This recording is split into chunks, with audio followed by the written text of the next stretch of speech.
Hello everyone, welcome to my YouTube channel.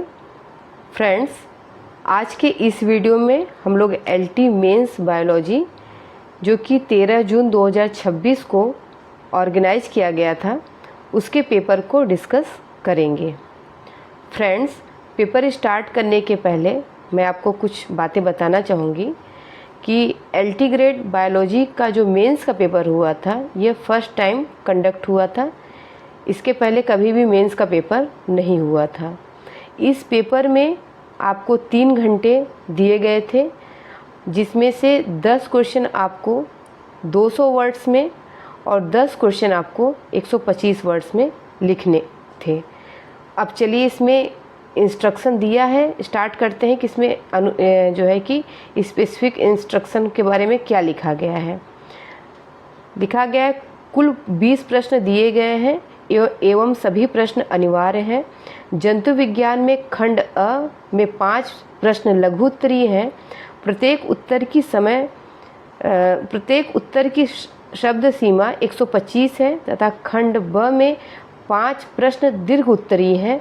प्रत्येक उत्तर की शब्द सीमा 200 है। वनस्पति विज्ञान में खंड अ में 5 लघु उत्तरीय प्रश्न हैं। प्रत्येक उत्तर की शब्द सीमा 125 है तथा खंड ब में प्रश्न दीर्घ उत्तरीय हैं। प्रत्येक शब्द की शब्द सीमा 200 है। प्रश्न हिंदी और अंग्रेजी दोनों में मुद्रित हैं, मतलब जो क्वेश्चंस हैं आपके हिंदी और इंग्लिश दोनों लैंग्वेज में हैं। प्रत्येक प्रश्न व भाग के नियत अंक उसके सामने दिए गए हैं। जो भी क्वेश्चन है वो क्वेश्चन कितने मार्क्स का है उसके सामने जो है कि ये मेंशन है। प्रश्नों में इंगित शब्द सीमा को ध्यान में रखें।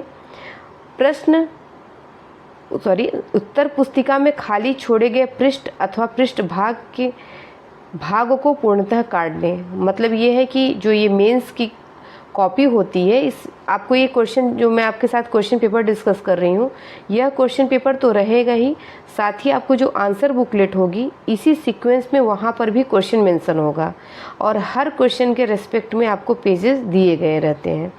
और मान लीजिए कि अगर आपका एक आंसर 1.5 पेज में हो गया और उसके लिए 3 पेज या 2 पेज 3 पेज अगर दिए गए तो आपको जो पेज बचता है उसके बाद उसको आपको काट देना होता है। यही बात इसमें लिखी गई है। तो चलिए स्टार्ट करते हैं।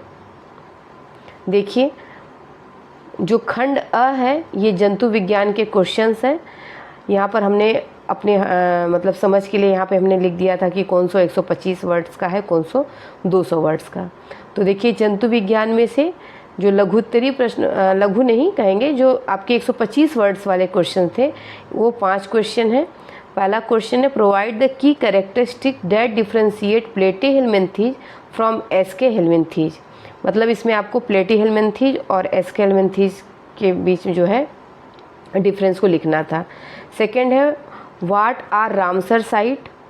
थर्ड क्वेश्चन है, हीमोटॉक्सिक और न्यूरोटॉक्सिक स्नेक्स में डिफरेंस लिखना है। क्वेश्चन फोर्थ है, differentiate between auxotrophs and chemotrophs. Question 5 है, what is the mid blastula transition, explain the key changes that define it.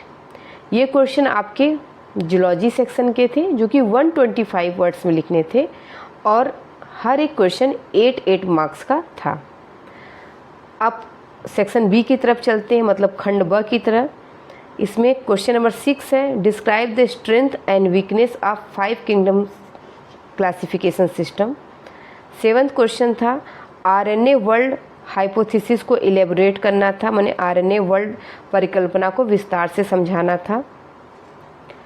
Question number 8, मांसपेशियों के संकुचन में सर्कोप्लाज्मिक रेटिकुलम की भूमिका को स्पष्ट करना था।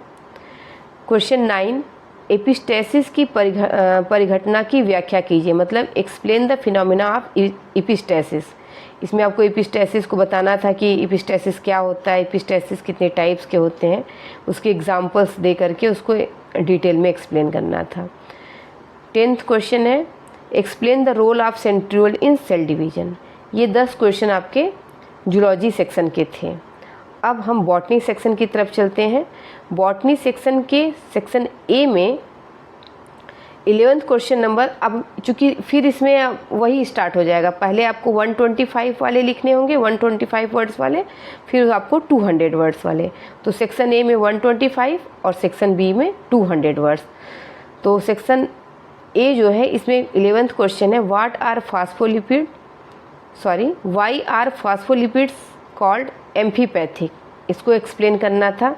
क्वेश्चन नंबर 12 था, explain the epidemiology triad. 13th question था, define the censer mechanism of spore dispersal in bryophytes.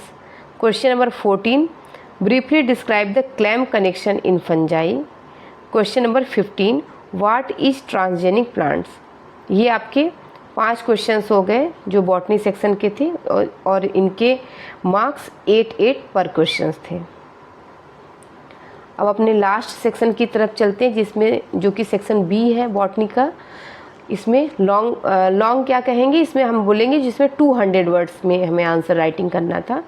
इसमें क्वेश्चन 16 है, जीवाणुओं में आनुवंशिकी पुनर्संयोजन की प्रक्रिया को समझाइए या explain the process of genetic recombination in bacteria. आपको इसमें यही लिख देना था रिकॉम्बिनेशन में कि आपके कॉन्जुगेशन क्या है, ट्रांसफॉर्मेशन, कॉन्जुगेशन एंड ट्रांसडक्शन, ये सब के बारे में इसमें लिखना था। क्वेश्चन नंबर 17 है, describe the development process of tetrasporic embryo sac in angiosperm. अब इसमें टेट्रास्पोरिक एम्ब्रियोसैक के डेवलपमेंट के बारे में लिखना था।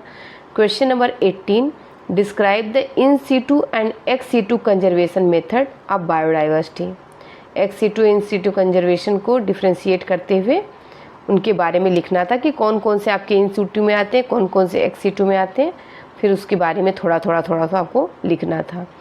क्वेश्चन नंबर 19 है, give an account of the energetics of respiration in plants.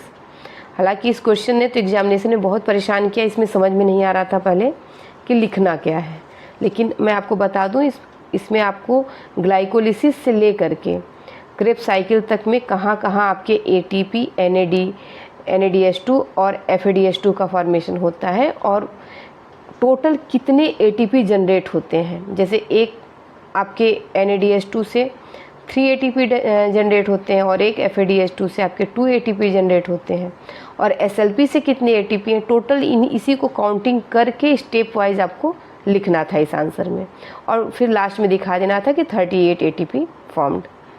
Question number 20, describe the regulation of gene expression in prokaryotes. तो ये सीधे आपको यहाँ पर लैक ऑपेरॉन के बारे में आपको डिस्कस कर देना चाहिए था कि रेगुलेशन ऑफ जीन एक्सप्रेशन कैसे होता है प्रोकैरियोट्स में, और लैक ऑपेरॉन का एग्जाम्पल देते हुए इसको डिस्क्राइब करना था। फ्रेंड्स, ये हमारे LT बायोलॉजी मेंस का पेपर था जो कि अभी हाल ही में कंडक्ट हुआ, उसको मैंने आपके साथ डिस्कस कर दिया है। अब आप इस क्वेश्चन पेपर को देख लीजिए और देखिए कि कितने क्वेश्चन पेपर आप जो आपके टाइम लिमिट है उसमें आप लिख पाते हैं।